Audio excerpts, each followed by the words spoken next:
Wonder Woman issue 14, legacy number 814. Tom King writing with Daniel Sampeere on the art. So, we finally have the birth of Lizzie. And it's that thing where, like, I kind of knew that was coming. What I did not know was coming, though, was that page one, or page two, rather, is like, oh yeah, we killed Steve Trevor. Wait, what? What's that? What's that there? You prick. Gotta explain that? So, the book basically jumps around the timeline from just before Steve dies to when Lizzie is ultimately born, and kind of what Diana goes through in her grief of her reaction to the fact that Steve Trevor's died, and the fact that he tried to go and see what's the villain in this called again? I forget. The Sovereign. The Sovereign, thank you. He goes to see the Sovereign, and the Sovereign. I actually really like the Sovereign's narration here. That he basically admits that, oh, I killed Steve Trevor out of anger because I felt hurt because Diana had humiliated us. She was beating us and everything we were throwing at her, and I was livid. So it wasn't the smartest thing to do. It wasn't like a choice made out of logic or planning, or it wasn't strategic. It was just rage, and I have regrets, but I had to just hurt her. I had to hurt her somehow, and this is how I could hurt her. Right. That part really got to me because I was like, oh man. So looking back at some of the issues before this with how lovey-dovey Steve and Diana are, I go, oh, that's why Tom King was getting ready to take this away. Oh yeah. And then the way that he does it, where the Sovereign's just like, yeah, I didn't think that through. I just did it, and then I had to deal with the consequences. You never really get that from a villain. So very, very good. I did like the way that this jumped around though. And it still tells the story. You don't ever get, not that you would get lost, but you can still follow the story as it's being told, as it's jumping back and forth. So like after, so he kills Trevor on day 12 of all of this, and then it jumps to day 3 where he's talking with Dr. Psycho, right? And it sets all the stage for things that he, does later, and the way that it goes back and forth. So I thought that was pretty interesting to do. Yeah, it keeps coming back to day 50, which is Diana getting into the ocean without her equipment. And like, where is she going? We don't know. We just see her swimming every so often. And it cuts to like day 19, which is Steve's funeral. And we get this little bit where, Steve didn't really have any immediate family, so he had some like distant cousin that he barely knew who was sent his like flag after his funeral and whatnot. And like, she wakes up one morning like a few days later, and it's been stolen with a letter saying sorry for your loss. And what I really liked about this bit is that it's like day 29, which is 2 days later, like we see Diana like hugging this like flag, like Steve's flag from his funeral, and crying in a cave somewhere. And what I really liked about this is like the moment itself is touching enough, and like seeing Diana feel this like hurt and vulnerable makes the death feel affecting. But what I really liked about it though is that in the narration, because it's the Sovereign who's telling Lizzie this in the future, he just sort of says, oh, where she took that flag and what she did with it, I have no idea. But as we see what's happening, and I love the implication of that he can't even fathom that this was an emotional thing. Like, that she is just hurting and holding it because it's all she has of Steve's to try and cling to. Yeah, and the counter to that is the distant family member that was like, yeah, she took it and hung it over the dining room table, enjoying the symbol of the man's heroism, right? Because that's all he can think of this symbol as, right? It's not a token of remembrance or whatever. It's just something that Steve had done. So when he goes, I cannot fathom it, it's like he can't even wonder why she would be that upset. Yeah, it really draws a line between like her actually feeling her emotions and caring about someone, and just how monstrous the Sovereign, or how uncaring he is. But yeah, like I love that Steve went to see him, like in a way to try and like get one up on him, or figure something out, or defy the, because he talks to Diana at one point in one of the flashbacks about how he'll try and use his lasso on me, I'll pretend it worked, but I'll fight it, and I'll figure things out, I'll be on the inside, and none of it happens, because as soon as Steve walks in, the Sovereign takes his like antique gun off the wall and just shoots him, and that's it. So it's a whole thing, and like they have Steve showing up in the what do you call this water in Washington? So yeah, it's like the reflecting pool. They say that that they threw him in the Potomac, which is the river that goes through DC, and yeah, he gets found there, and very ceremonious, right? I know the Potomac River is in DC because in Die Hard 2, that's where Holly's plane might crash into if John McClane doesn't save the day. That's a weird bit of trivia I have just because. As someone not from this country, that's still impressive that you remember it's the Potomac. Die Hard so yeah, he's floating in the Potomac. He gets found. And yeah, it's just very unceremonious. Well, he's not, right? Because he somehow made it. Because the Sovereign even says we have no idea how he made it to there. It shouldn't have been possible, but he did. For how symbolic it is, and you hear or you see Martian Manhunter kind of like pick up in the Watchtower that this has happened. And there's like not a silent scene, but there's a scene where Clark and Bruce just come to sit with Diana in the park, and she's just kind of like distraught, and they don't say anything. Like she talks, but they just sit there. And try and console her, and just the way their postures are too, and this is props to the art, with the way that it splits Diana down the middle, right? Yeah. And just Clark's posture of kind of leaning into her, but Bruce staying more rigid, right? That's visual storytelling to a T, you know. And then the way that Diana leans onto Clark and says, "And then we save them." I mean, right? It was heartbreaking. It's even a subtle thing where even her hair in the split, like on the Bruce side, it's like behind her shoulder, so it's more neat looking. But on the other side, it's more let down and kind of free flowing. That's an interesting little artistic touch. And that's the thing here that I really liked is the Sovereign's like, oh, we were all expecting like hell, fury, and fire coming from her because of what he did. But she never showed up. She never showed up for revenge like he expected. That's just what he expected from her. Batman and Superman don't even know where she is, and they go and speak to the Wonder Girls, and they're like, nope, she's private. Maybe Donna says talk to Cassie. Maybe she knows. Cassie says talk to Yara. Maybe she knows. And Yara's like, no, hey, can I beat you up, Batman? I would enjoy that. But she's in this cave. She's sad, but eventually she goes down to we see her in the water where she's going, and turns out she has transcended into the river Styx, and she's actually there to see Steve, who has seemingly killed Karen. Yeah, so the boatsman that takes you across to the afterlife, Steve said, "Not today." Yeah, he's just a pile of bones in the little the little canoe. Is there, and he's just waiting for Diana to show up, which she does, and they have this kind of heart to heart. In an otherwise very somber, very emotional story, to have Steve there waiting for her with the helmsman underplayed, gave me a nice good chuckle. Yeah. And there's this interlude as well where the gods or whoever these ladies are, and the thread. So these are the fates, right? So in Greek mythology, you have the three fates with your threads, and they're going all through and looking for the specific thread who we're assuming is Steve's, right? Because his ended and it's been cut because the Sovereign has killed him. So I do like that they make them all look like office ladies, right? Working in like a sewing, like what's that called, a textile.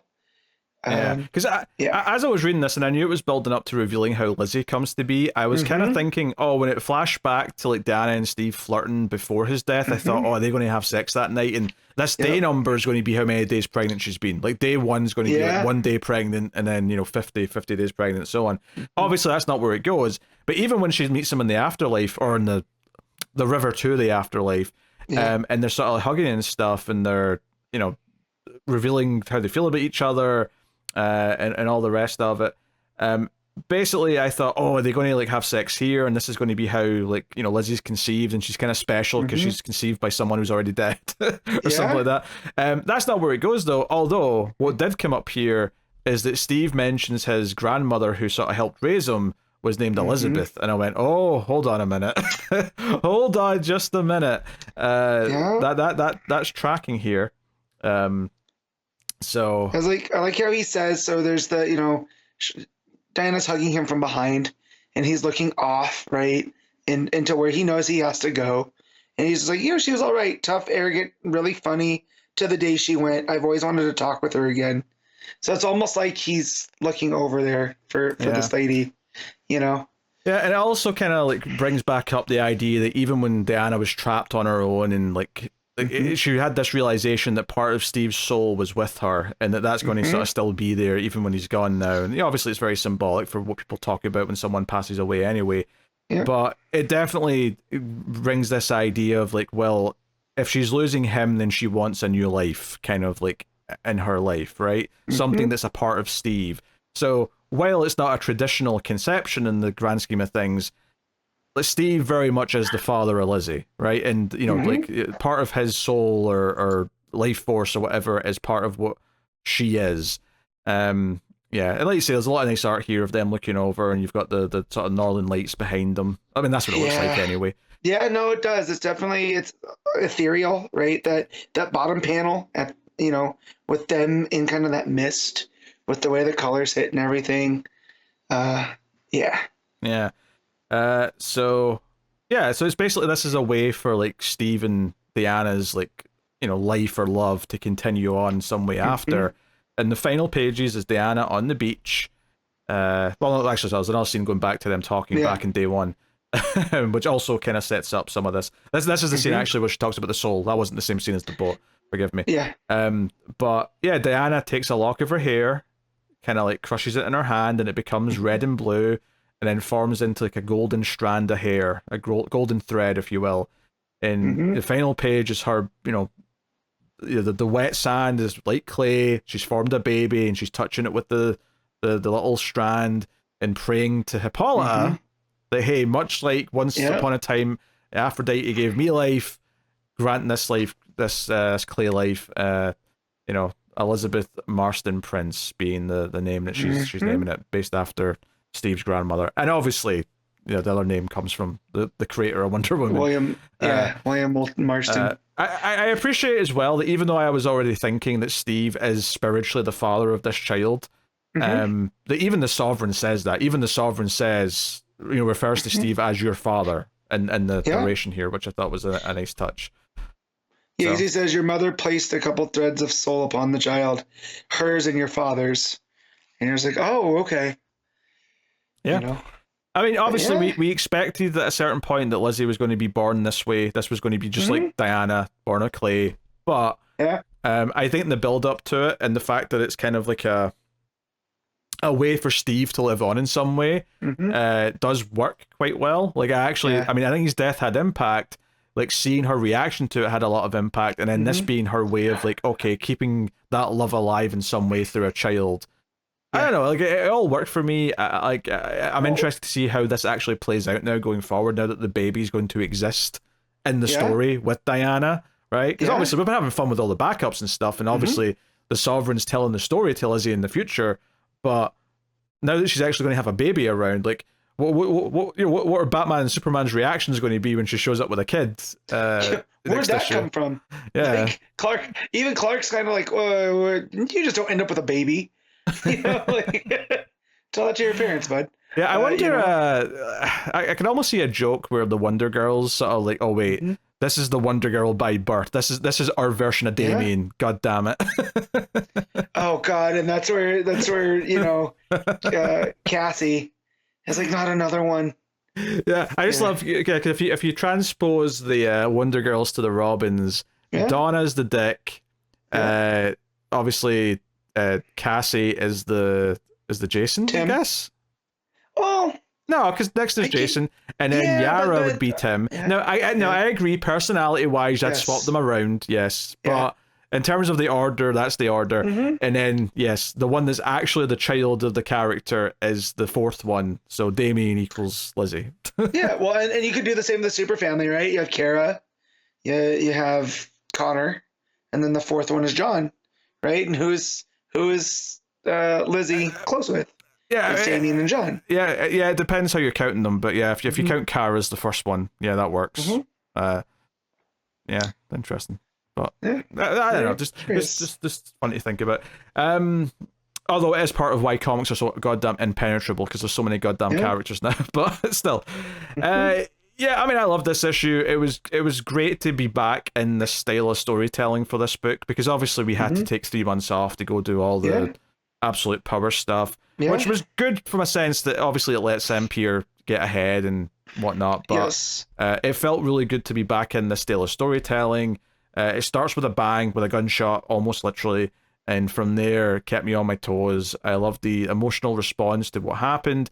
I think the way Diana reacts is so alien to the Sovereign. It just points out how human she is and how much she actually cares about people and how Right. compassionate she is. And then the answer to his death is to sort of like find a way to continue that love and life in a new way through a child. Well, don't get me wrong, in the real world, I'm not saying someone should just have a baby to get over a death, because obviously in the real world that's weird and don't do that. It's unhealthy. Yeah, but also you don't have the lasso of truth in bulletproof bracelets and all that other stuff too in the real world. That's true, yes. It's a superhero. It's an analogy or an allegory. Don't take it too literal. And it's weird because like a couple weeks ago, I had seen this article about like what to do with Steve Trevor. So I wonder if almost someone had not insider information, but there's this article about in this day and age with what Wonder Woman represents, doesn't it seem like Steve Trevor's a little bit redundant? And then a couple weeks later, we have the issue where, her love of him is what gives birth to this daughter and this new character, and it was very, much more poetic here than in that article. But, it kind of was like Steve Trevor representing this old guard of Wonder Woman, what she used to represent versus now what she represents. And here Tom King's finding a way that it's both, right? As Lizzie represents where Wonder Woman has been and where she's going. So I think that's this man is being able to tell these stories, and it's kind of not frightening, but just when you think that he can't, not one up, that's not the right word, but you think that we've seen it all, he goes and does this. Yeah, I just hope he stays dead.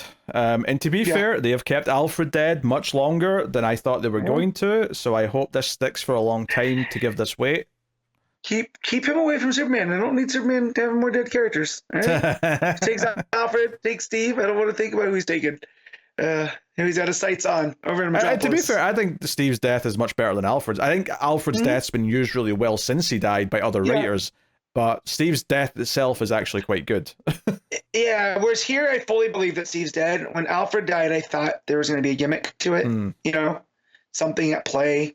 Here it landed a whole lot better. Yeah. So I hope they stick to it and don't chicken out and bring him back for just some random reason in a little bit. Yeah. But no, excellent issue. Art, of course, we mentioned some of the moments already, but it is pretty stunning. Again, as always with Sampeere, the faces are very expressive and help tell the story. We talked about that page with Batman and Superman and how the subtleties really helped it. I really like just something simple as like the color palette and like the scenes where Wonder Woman's in the cave with the flag are a lot more muted, with the exception of the lasso, which lights up because it's the lasso, but everything else is a lot more downbeat, intentionally so. So I just that kind of thing is really good. The Sovereign's still an evil looking prick with all those wrinkles. Like it's the perfect look for him. I have very little complaining to do on this one. Also, love the title, which is "What is the point of Steve Trevor?" That got a little chuckle out of me. And obviously, like it's a bit meta. It's a bit think about it. We're sort of talking about the importance of him here, but the title is kind of a funny way to phrase it. So yeah. Also, I think this is the first big look of the Sovereign that we get. Is when he shoots Steve. Everywhere else, he's kind of always in shadow or has a head tilted one way or the other. Same mysterious. But here, at the point of rage, right, he's fully clear in view. I thought that was an interesting take as well, because I'm going back and looking at any page with the Sovereign's face, and after that point, you never get a full look at him. It's either from behind, from the side, his eyes are in shadow. But yeah, just that one with the gunshot is the only one where we get a clear look at him. Yeah, good stuff. All right, Matt, what are you giving Wonder Woman? I'm giving this a 9.5.